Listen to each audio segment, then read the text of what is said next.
to know. Yeah.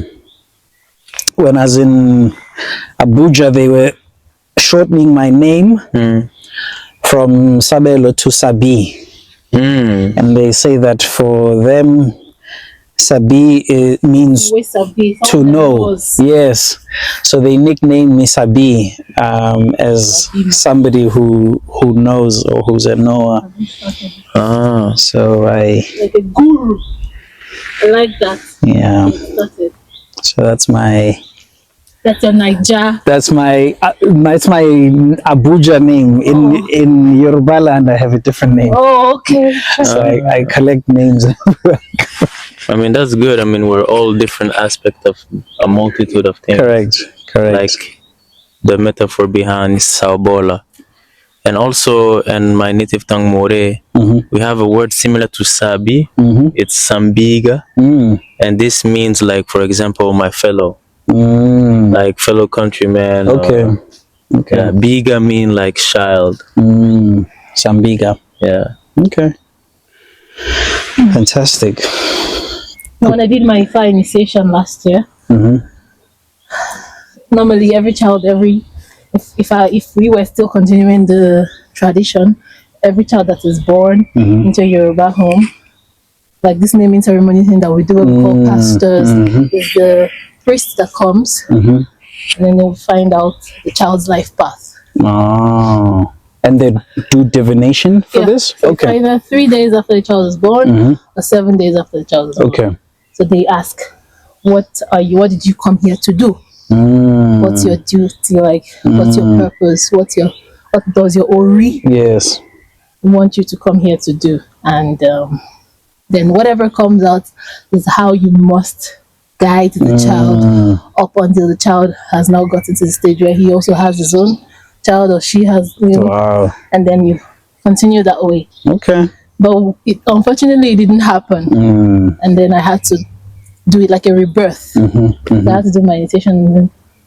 If I were, like, if I had been born then, I would have been like Eshu is my deity. Eshu is the deity of crossroads and knowledge. Okay. His second, Orunmila cannot do without him. Eshu and Orunmila were always going everywhere together. Okay.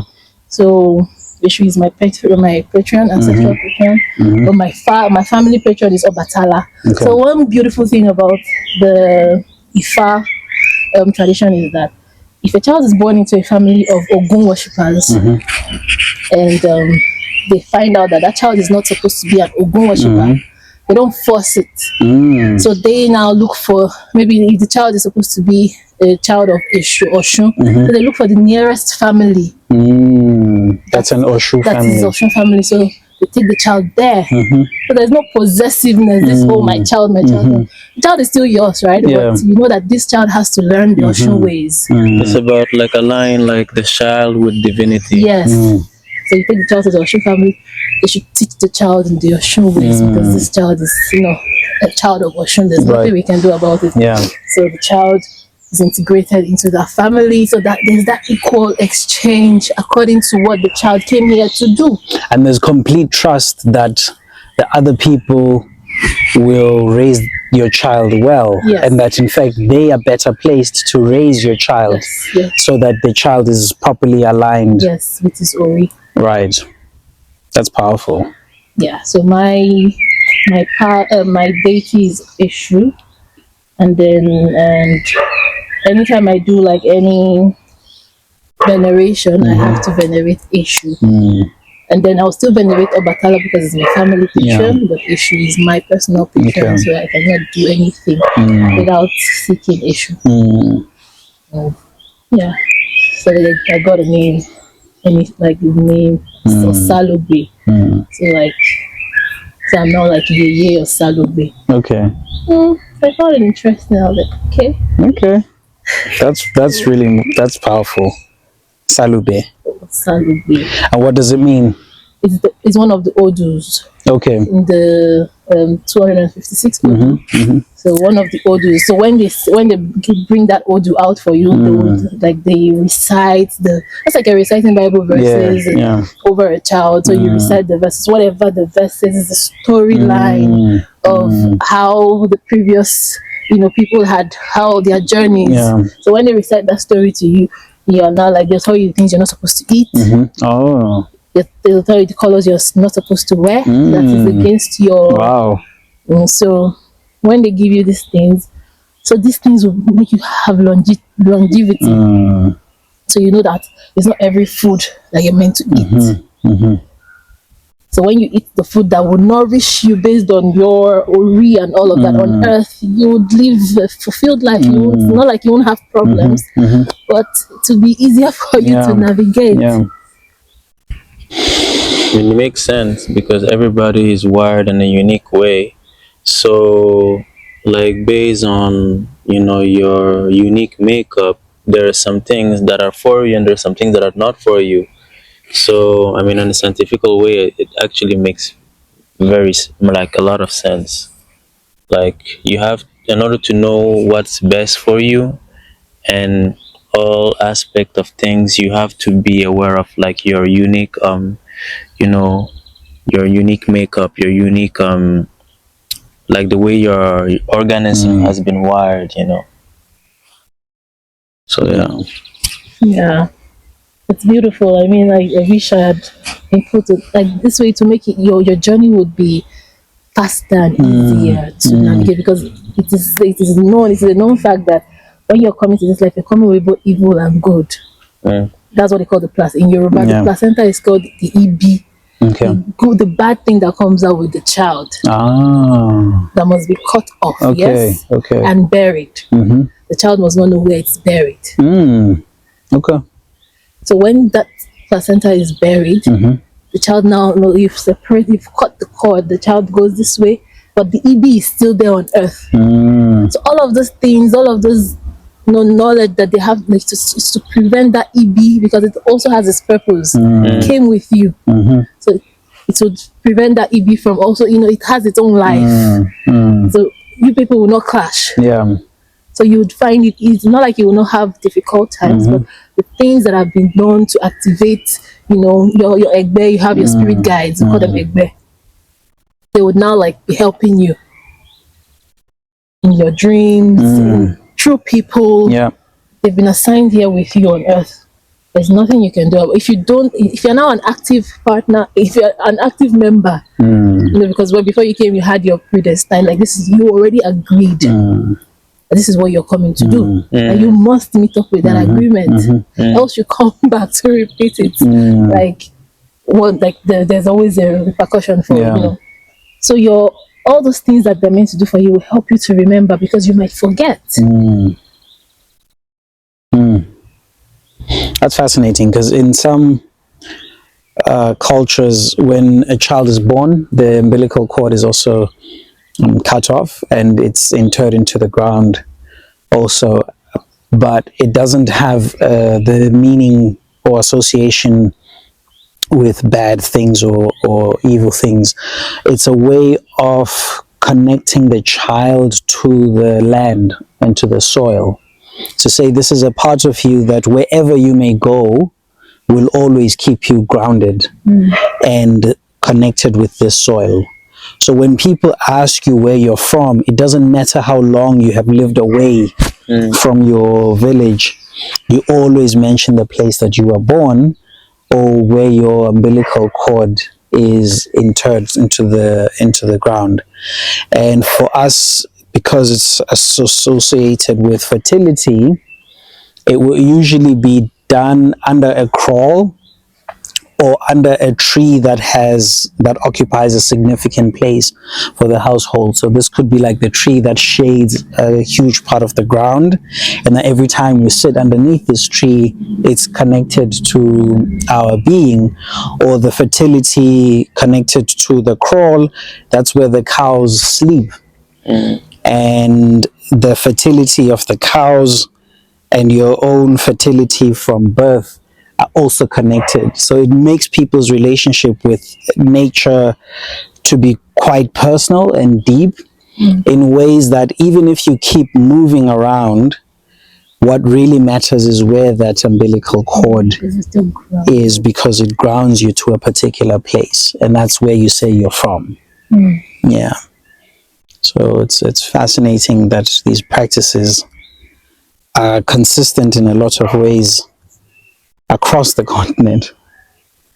It's beautiful. It is. It's beautiful. But now they take them. I didn't know. They take them to the hospital. You know, you give birth at a hospital. They take. You don't even know where it goes.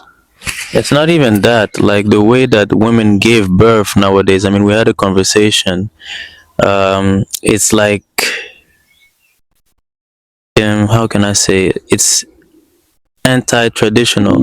And the traditional way, I mean, women were able to give birth like easier, and then after giving birth, like they were even able to, like, you know, do like, you know, house chores as if like, you know, nothing happened. Like, because like, you know, as Judy was saying, like, and the conversation we had, like the way like women were using gravity to deliver the baby, but now in modern medicine it's like anti-gravity. And let me explain that, because I know a lot of women will be like, no, what is he saying? Doesn't know anything. Okay, so from the feminine perspective in the African culture, I know very well that we were never made to open our legs and lay down on the bed to give birth. That was not the original way of birthing.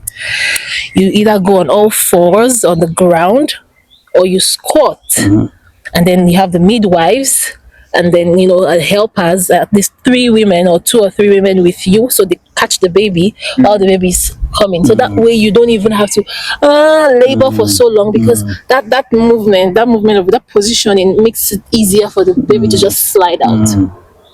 But with the introduction of Western medicine, the new method is now like opening your legs wide. That method is for the doctors, not for you. It's not safe for you.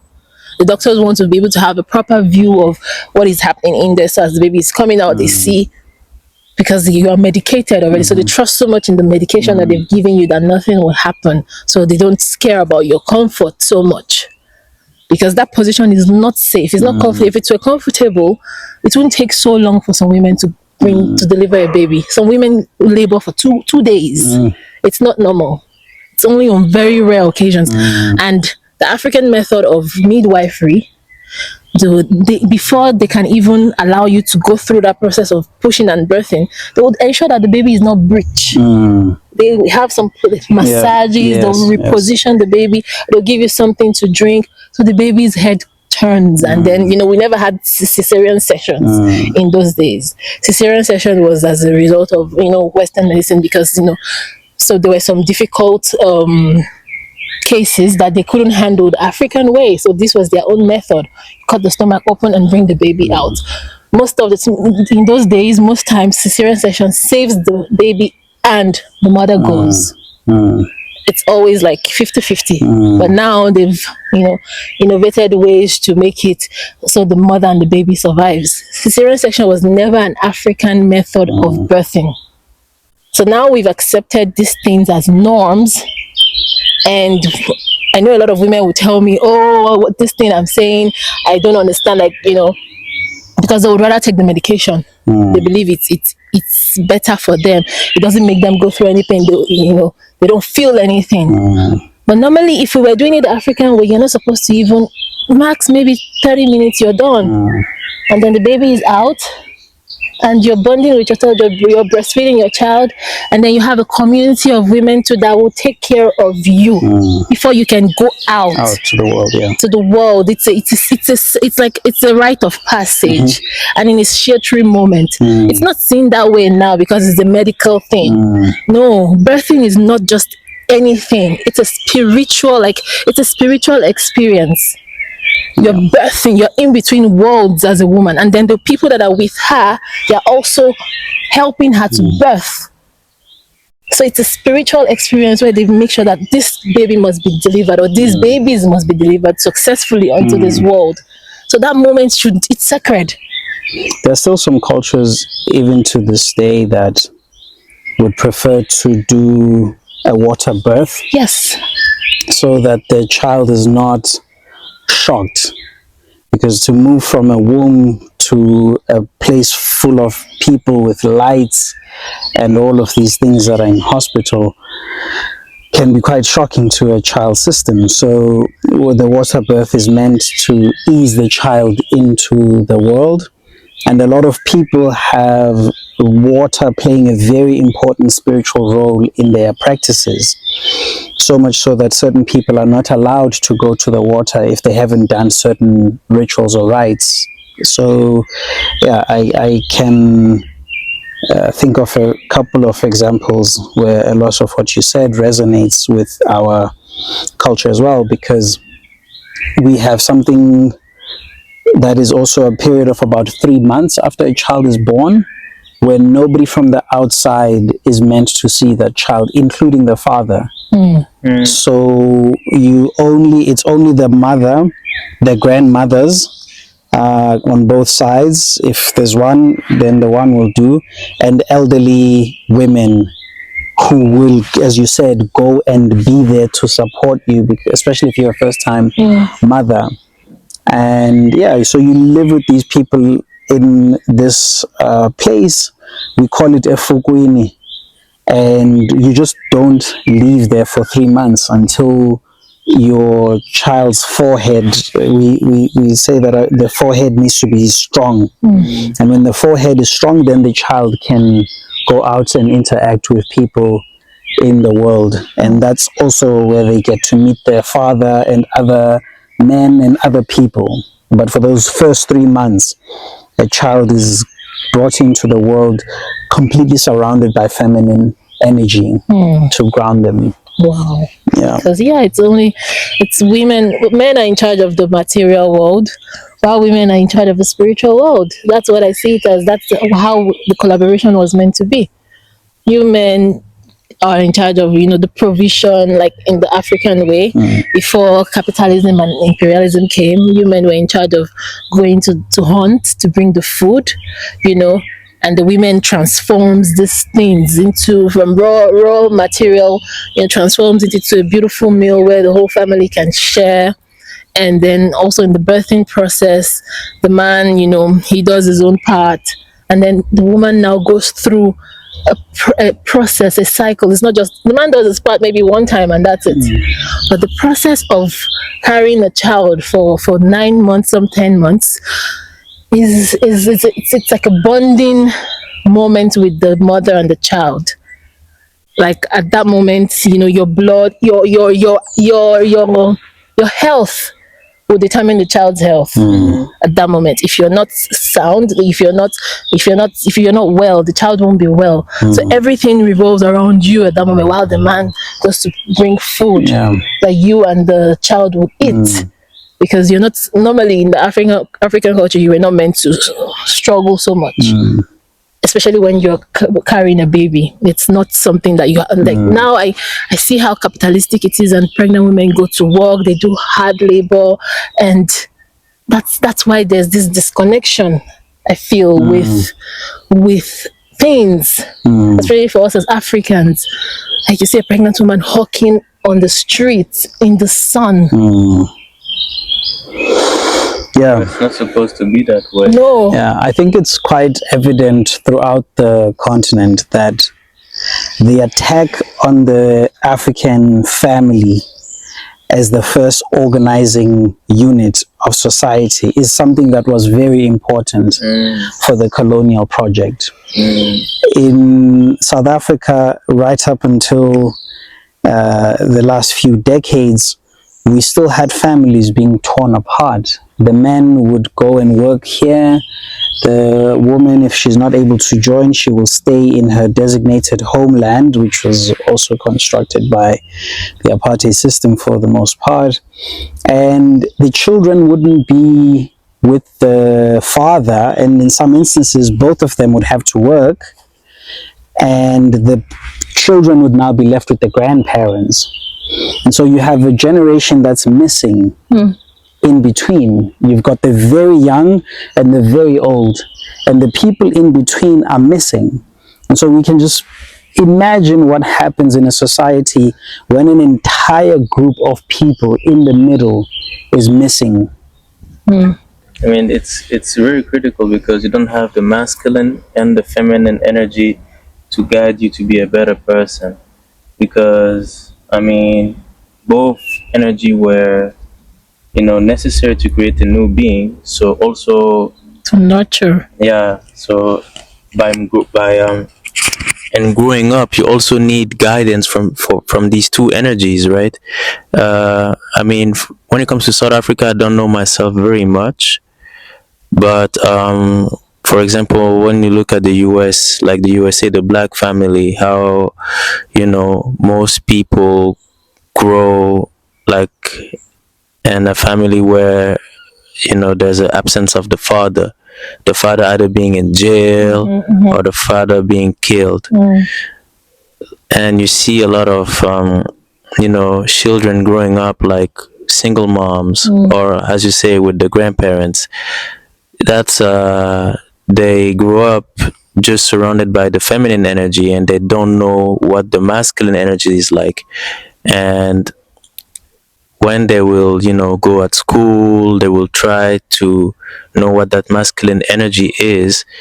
And sometimes it's not there's levels to it. There's a righteous one, and there's a lower one, and they will mistake the lower one for masculine energy. And that's the same thing if like the roles were reversed. A child that is just born from that is raised up only like by a single dad need also that feminine energy. Like you need both. Like, and for me, it play like people that lack that energy. Either it's one or two is even worse. They try to fill that void in sometime unhealthy way. It's really it's something that how can I say, that affects us even when we're grown. Yeah. Like the parental energy and our parents' behavior. Because also as a child, when you see your parents, that's the first image that you have of love, right? So whatever is portrayed in front of your eyes, if it's what is good, in the sense that both treat each other in front of the child respectfully, or bad, in which both parents shout at each other and even beat each other up, that child, when they'll grow up, they won't accept. They will like their definition of love is based on their parents treating them. So yeah, it's really deep. It's really deep. And the this dysfunction that is been attacked to the black family in the US, also in South Africa, is purposeful, because this is it's made to make weak individual that don't have strong roots, that don't have backbone, that are weak, that are malleable, that cannot stand 10 toes down for what they believe. They don't have a strong foundation.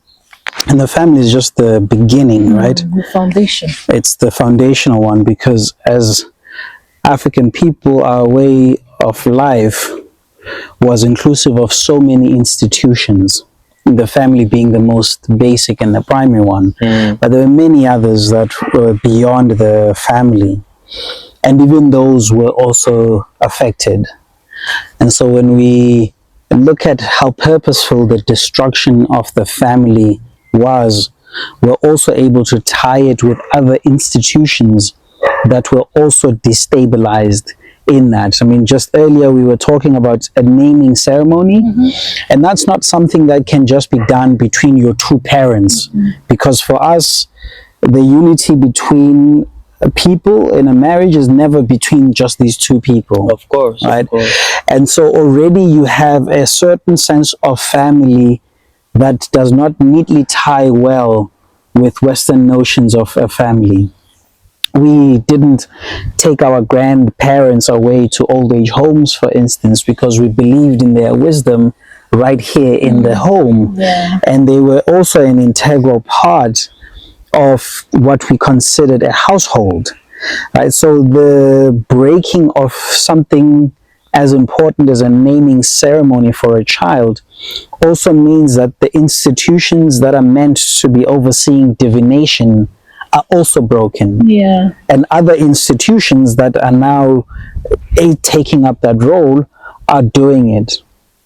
And this is another layer beyond the family where there's yet another onslaught. And it's going to keep going on through our system of education, or what we call education. And it's going to continue after that into the kinds of jobs and occupations that we do. A lot of us, I'm quite convinced, a lot of us are doing jobs that we don't really like, and it's jobs that we would not have in our ideal world crafted for ourselves to do. Right? So when we look at this literally from birth, where we started, and we see what disintegration is happening to the respective units that make up the African personality, we are in deep crisis. We are in deep crisis, and we are in need of rejuvenating these conversations amongst ourselves. And if we cannot win these conversations with our elders, hopefully we become different elders that listen to our children, that are able to open up with vulnerability about the things that we were defeated on historically, but that we hope to rise up again in future. This for me seems to be the urgent task for how we should parent going forward, and how we should also open up to each other on ways of helping each other remember the dismembered elements of our being. And this for me is connected to a conversation we've had about returning to the land. It really bothers me that we eat food that almost entirely comes from supermarkets, and we don't play a role into the food that goes into our bodies. I mean, this is our last line of defense. And if we keep putting things inside our last line of defense that we don't know the sources of origin, or the processes of creation, or the intentions of the people involved, and we can keep going on, we are putting ourselves at great danger. There's Because just no other way of thinking about it. Because what we eat, we're at the mercy of what we eat, right?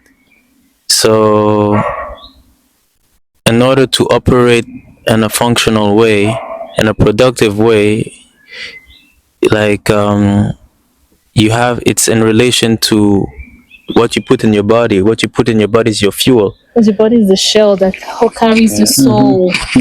And the spiritual, your body, this is just a shell. It's not you. The actual you is the spirit, the soul.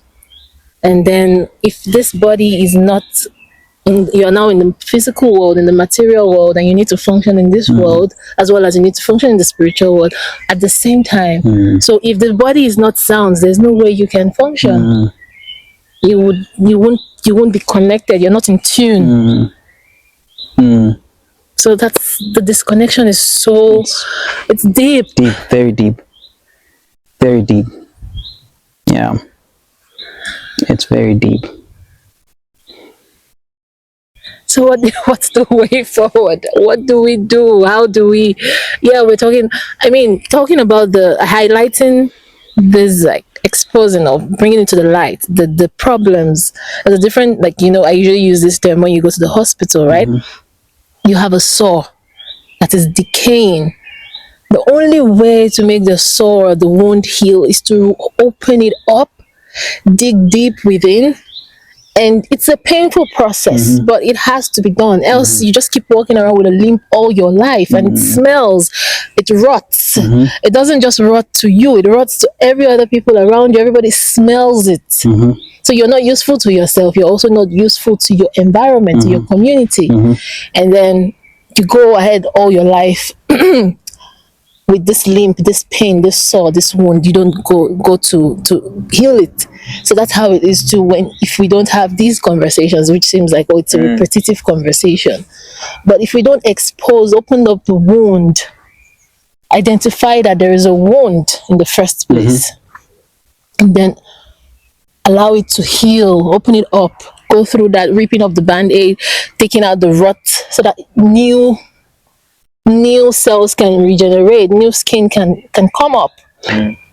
There's no way we can move forward.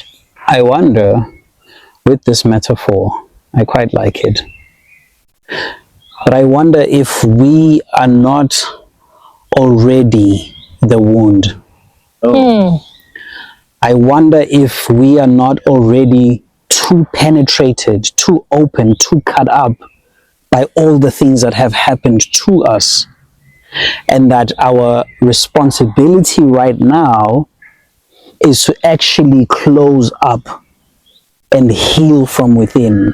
It seems to me that we are too open to influences from elsewhere, that we don't have enough time to insulate, protect, and rejuvenate internally. How do you define like having too much influence from elsewhere? Well, we know what the last 500 years on the continent have been in relation to colonialism. And colonialism, when we remove the mask, we know that it was about breaking the skin. But it was breaking the skin in order to get to the mind. And that is a form of opening as well. And there's something Malcolm X said that will never leave me. He said, you cannot entrust your children to be educated by the enemy. And every time I see black people sending kids to be taught by people who are historically, you may disagree now that they're your enemy, but these people have historically been trained to be against you. Their biases and everything else that is in them will seep through. It will get to your children. This, to me, does not seem like a form of insulating your child or their future self. And this is why now you have a lot of African children who go through this process of being emptied out of their bodies, and then later on they want to reclaim themselves, much to the disappointment of the parents, because the parents are like, I gave you the best education, I gave you the best everything, but the children are like, I actually don't know who I am.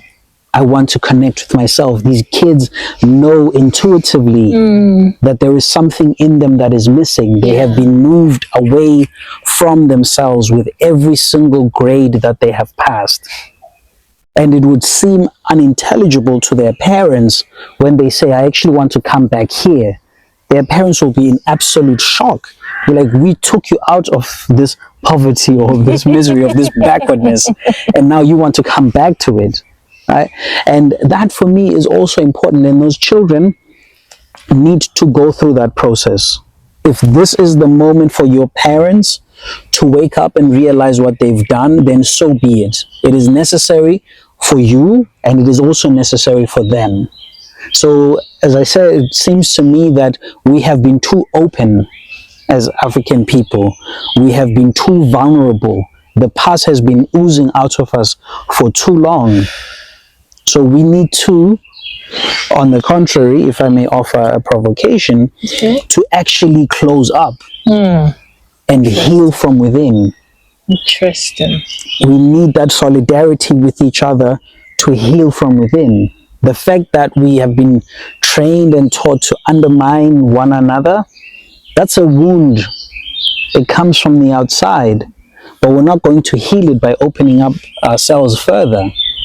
We need to sit and have exactly these kinds of conversations. We need to be visiting each other's homes. We need to be seeing how we were all raised and appreciate each other at such a deep level that our level of affinity and love to one another is what will heal us. Because that's what has also been emptied out of us. Love for self, love for each other and even love for the world. It's been emptied out of us. So we need this re-injection of the love. And as far as it is in its infancy, it needs to be jealously protected. And this is where I would say we need to seal, close, have our spaces that are only for us. And this is where we do the work of healing. And it's going to hurt even in those spaces. We're still going to hurt each other even in those spaces because we come with these wounds, but we need to be committed to the work that lies beyond. And it's difficult work. It has all the dimensions you've mentioned in terms of spirituality, but also physically as well. A lot of us are physically unfit. And we are not fit to live in this world, and we're not fit for the world that we want to live in the future either. So our well-being is something that is cross-cutting. Yeah, you know, it's interesting because I've been interested in this wellness because it's a popularized term, secularized term. Now everybody says, oh, my mental health, my wellness. But when I was seeking wellness, or, you know, when I was in pain and I was seeking to get well, as an African, I didn't see the African wellness practices. Wellness meaning like mental health? Yeah, even in the mental health. The people that are in charge of these things are foreign people, like the psychiatrist or, you know, psychologist and all of that. And I'm feeling pain in my body. I go to the hospital. It's Western medicine practices that are being used to treat me. And I did not see the African wellness, the practice, the therapy. There was something missing for me. I was looking for it in other places because I knew that something was wrong with me. But it just didn't go. And then this was where, excuse me, my curiosity came, and I was like, okay, so what is wellness in the African perspective? How were our ancestors? I'm sure they went through their own challenges. You know, they had this kind of pains and stuff. How did they treat themselves before the Western medicine came? You can't tell me that they didn't know how to survive or how to take care of themselves before Western medicine. All of a sudden, the white people just came and then changed our lives, because this is still the argument of many Africans that colonization did us a lot of good. It developed us, it civilized us, and all of that, all of those narratives. So I'm like, okay, so before these people came, you were not existing. You could even say they literally formed you. They created you from dust. Because if you didn't exist, they wouldn't have come to you. You were existing before. Right. And now you're claiming that without them you wouldn't be who you are today. That's you're committing it's an abomination, a disservice to yourself. Even when you say it or even think it, you're disconnecting yourself from your roots. Even, you know, we know that things are the way they are, but you are now affirming it and living it on a daily. And wellness, what is wellness from the African perspective? Then I started my journey, and I went for field research, and a lot of things started making sense. Even though they don't all make sense now, but I'm not ashamed or afraid to identify with my ancestral practice, because I know that it was there for me to be well, to be a complete human being, as opposed to what it was told to me before, that all of these people practicing it are witches, native doctors, they're practicing black magic, voodoo. You know, they gave it these names, labeled them, told you not like it's an abomination to be seen practicing them. But these things are the things that you need to survive. I just have one question. Let's say that the ancestral practices that you discover, right, wasn't like working. Would you have leaned back to another ancestral African, like indigenous practice? Yes. As a matter of fact, I believe that we're talking about, we're all nations. We're not meant to be tribes. Each nation has it has something that it has to offer. We were meant to all come together to form alliances, to share our resources amongst ourselves.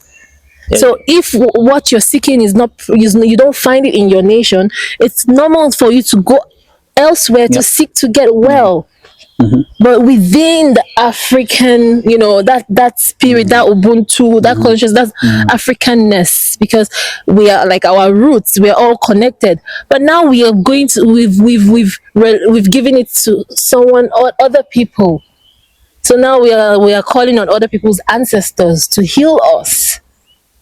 Because yes, they have their ancestors too, while we have ours.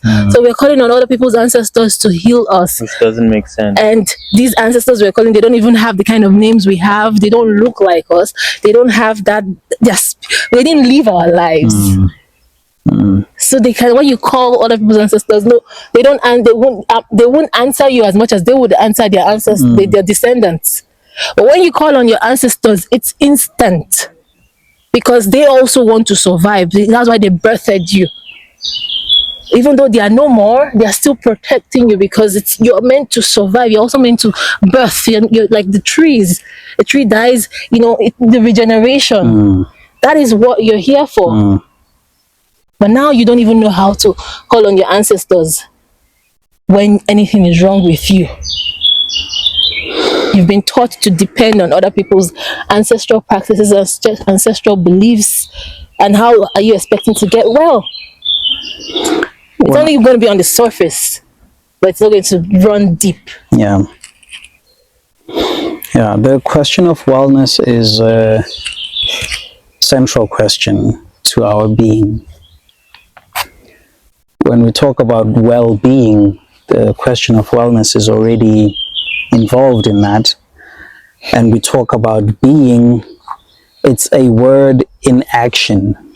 It's ongoing. And I can't help but think that this is societally defined. And for me, I know that wellness fundamentally has to do with land. The dispossession from land, the violent dispossession from land, has emptied us of our essence.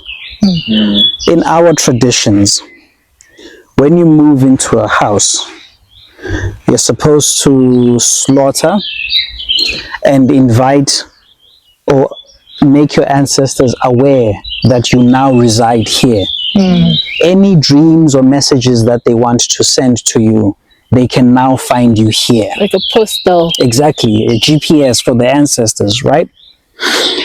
Now, if I live on the 25th floor of an apartment complex, where am I going to slaughter?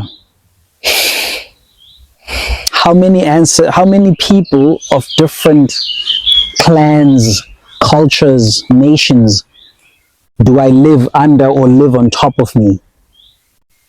Where is going to be my sacred ground? We don't have that now. So for me, the connection to ground, to soil, to walk on soil barefooted and touch, so this for me is where it begins. And this is what we've been deprived of. So when you have people packed up and staying on top of each other, for me, you've already disturbed a key element of my well-being as an African. I'm not meant to live on top of other people. I'm meant to live in a homestead where I can point to my land like this. Not even like this, like this. And the next door neighbor could be far away, but my relationship with them is not disturbed by the fact that I need to take a horse to get there, because they have their own homestead that is, for the most part, self-sufficient. And then if we need certain things from each other, we send children to go and run and get us seeds from that family and bring them over here. And when we have harvest, we know to share our harvest with our neighbors. So now we don't have land, at least in the South African context, we don't have land, and we don't have neighborly relations that have us firmly grounded in ourselves and in each other. So my well-being from that point alone has already been deeply affected. So we can talk about all the other things that we can talk about, but a lot of the times really what we don't want to talk about is the fact that our well-being is what it is today, or the lack of it is what it is today, because we do not have ourselves. We don't have our material heritage. We don't have our spiritual heritage. Capitalism is taking us through the most, and a lot of us will have clinical terms to describe things that you're facing because of social conditions. It's no fault of your own. There's no chemical reaction that is disturbing you other than the fact that you've got a constellation of things that were broken in the formation of your being. But these are very unpopular conversations to have right now, because there's also immense hostility, and this is obviously not to deny that chemical imbalances do exist, but we can also account for those chemical imbalances socially. So the fact that we have separated medicine from our other axis of life is, for me, a key problem. The biomedicinal approach that is so jolted over and above everything else that the medicine itself exists from is a fundamental problem in our understanding of society and our understanding of our futures. We are going to increasingly become more and more alienated from each other the more we keep doing this.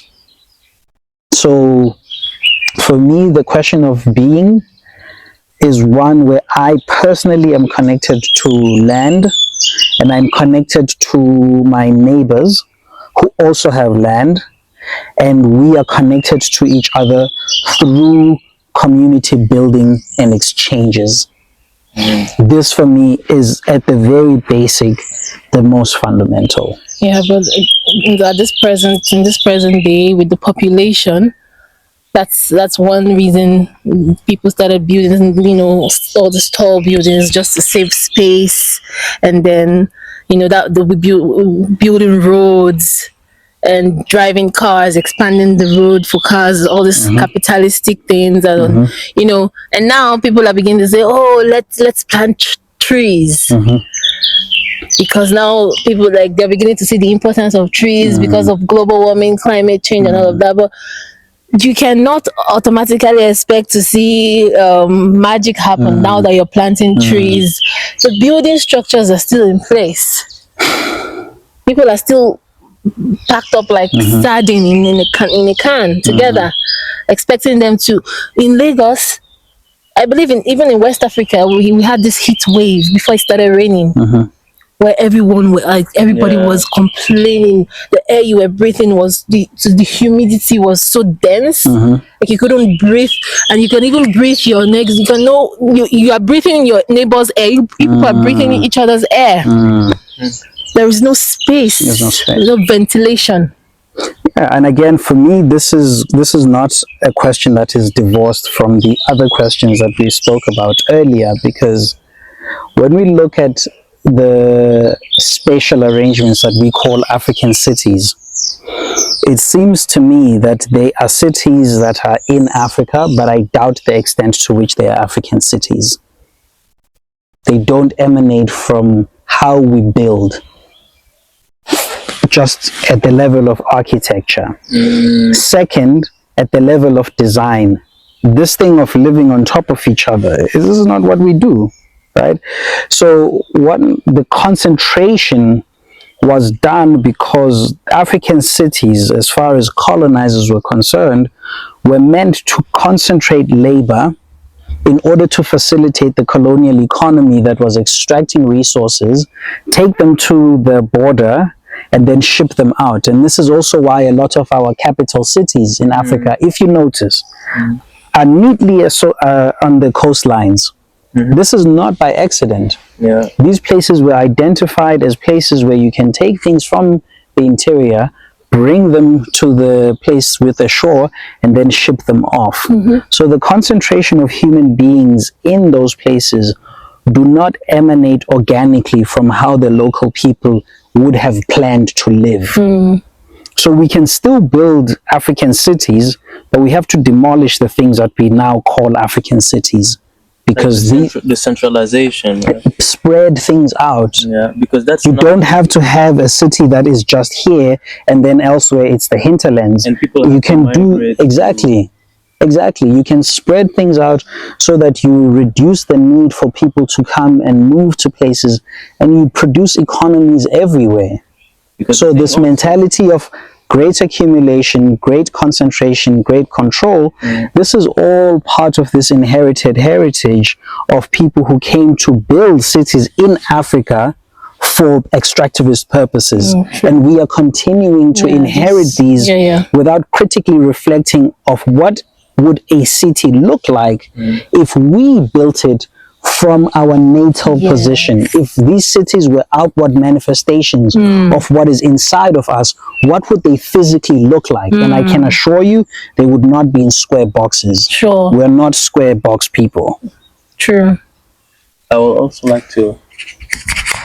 I also want to add on to what you said, in the sense that also like this way of doing things is also making everybody feel like they matter.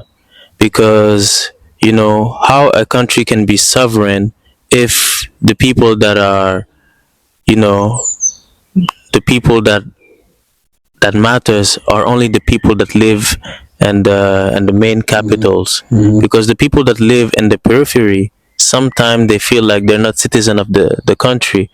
Like for example, in Burkina Faso right now, there's you know, terrorism that is being fought in some part of the country. Mali is also also fighting against terrorism. Niger. And how did it started? Like 10 years ago, is because like there were some places in the country without any police station, without any sense of security, where people could do like the Wild West, you know, like they can kill, they can do anything and escape with all impunity. So that grew over time to the point now that, you know, I mean, 2-3 years ago there was like some places, like some like terrorism like took a big part of the country, like Burkina. Like there were some cities like tourist cities where you dare not adventure there. Talking about Nigeria, because that's exactly what is happening in Nigeria. And also in other African countries. Like I had a friend of mine, he's also from Kenya, and he told me, I forgot the name, about this nation. Like it's a group of people that are living in I think in a very rough part of Kenya. Like geographically it's like it's very rough, a very rough terrain, and they have guns, they have a lot of weapons. And you know, they don't identify themselves as Kenyans.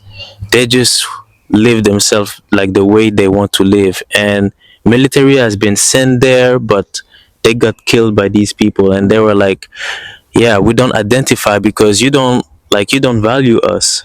And that's the thing. Like for example, if you look at a normally advanced country, every centimeters of the country is under control, to the point that if someone comes, they know someone came. But you know, like in my country, until very recently now, like it wasn't the case. Like someone can just get into the territory, you know, do some all kind of stuff, and nobody will care because, oh, it's not Ouagadougou, right? It's not the main city.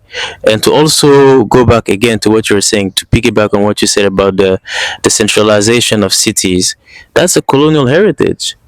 You know, the capital were the place, were strategic points where they gather the resources to extract it, to export it to their countries.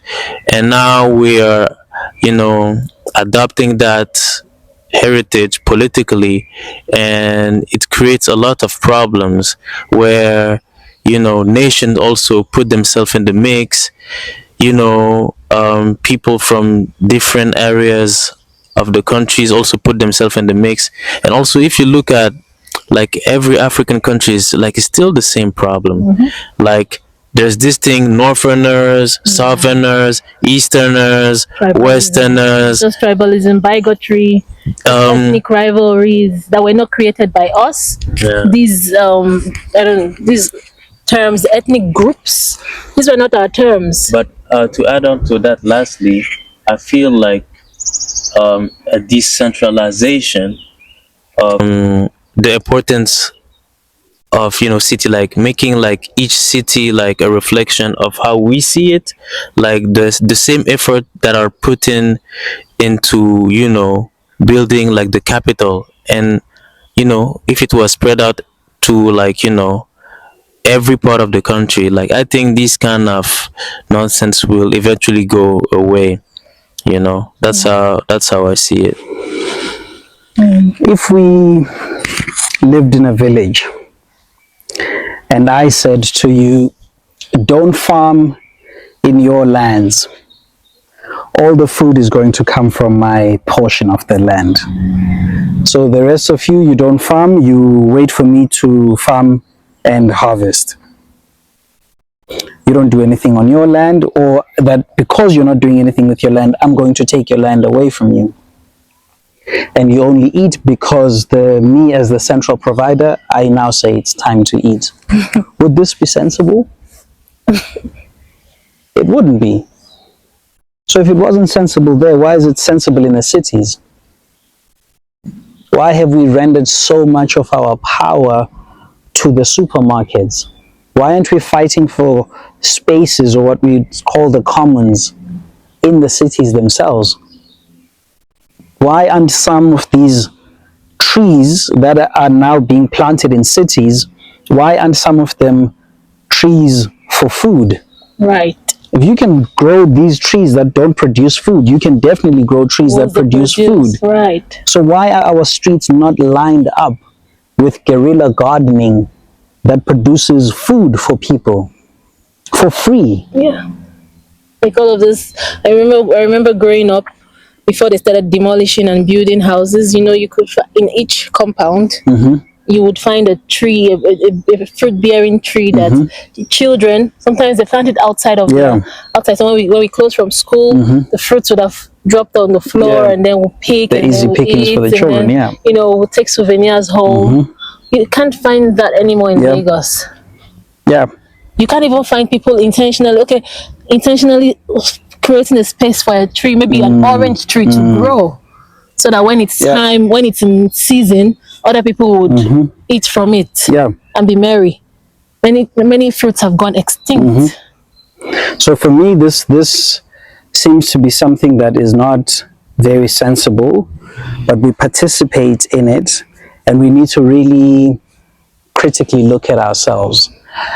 I know for me, and I'm not being prescriptive, but I know for me that my time living in the city has a deadline. I have no interest in living in cities and living on top of each other, having concrete and tar everywhere. I have no interest in this. I've done it for the majority of my life. It's all I've known, and now I know that that's not where my wellness resides. My wellness resides in me having plentiful land, just open land to look at. There's something therapeutic to me about looking at plains of grass and meadows. There's something about that to me that is absolutely healing. Some of us who are so deprived, we would even drive out of the city to go and look at open fields with wildflowers and make ourselves feel better, only to go and be trapped again in your square apartment. Yeah, that's the reality, sadly. So we know what is for our good, but we don't put enough effort to fight for it, to have it be an everyday experience. Imagine if the things that we now treat as luxuries or as a road trip. Imagine if you actually had these things all around you. And you don't have to imagine that far because our ancestors did. So for me, all of what we've been talking about in essence is connected to that first question of knowing yourself. A lot of what has been going on with colonialism is for us to not know ourselves.